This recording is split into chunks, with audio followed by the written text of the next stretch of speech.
কুরবানির গোশত 3 ভাগে ভাগ করতে হবে এটা জরুরি নয়।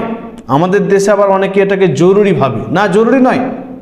আপনি 3 ভাগের জায়গায় 4 ভাগও করতে পারেন, 2 ভাগও করতে পারেন, সেটা আপনার বিষয়। আল্লাহর রাসূল সাল্লাল্লাহু আলাইহি ওয়াসাল্লাম তিনি এ সম্পর্কে বলেছেন, ফাকুলু ওয়াদাখিরু ওয়াতাসাদ্দাকু, তোমরা নিজে খাও এবং ইদ্দিখার করে অর্থাৎ জমা করে রাখো, আর ওয়াতাসাদ্দাকু সাদকা করো, যারা কুরবানি দিতে পারেননি তাদেরকে তুমি দাও।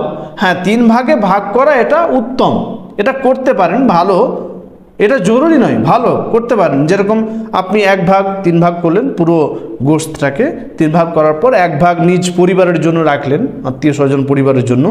2য় ভাগ আপনি যারা গরিব মিসকিন রয়েছে আপনার প্রতিবেশী, যারা কুরবানি দিতে পারেননি তাদেরকে আপনি বন্টন করলেন, তাদেরকে আপনি দিলেন। আর 3য় যারা চাইতে আসছে দূর থেকে মিসকিন এবং ফকারা, তাদেরকে আপনি দিলেন। তো এটাকে আপনি 5 ভাগও ভাগ করতে পারেন, 4 ভাগও করতে পারেন, আপনার জরুরত মোতাবিক। আপনি ভাবছেন যে আমি 3 ভাগে না ভাগ করে আমি 5 ভাগে ভাগ করব, সেটাকে আরও অন্যান্য দিক থেকে যারা অন্য দূরের রয়েছে বা অন্য আরও কেউ রয়েছে তাদেরকে আমি দিব বা পৌঁছে দিব, এরকমভাবে আপনি নিজ মোতাবিক মানে নিজের সুবিধা মোতাবিক আপনি ভাগ করতে পারেন। এটা 3 ভাগে ভাগ করতে হবে, কোনো জরুরি বিষয় নয়। আল্লাহ তাআলা আমাদের সকলকে সঠিকটা বোঝার তৌফিক দান করুন, আমিন।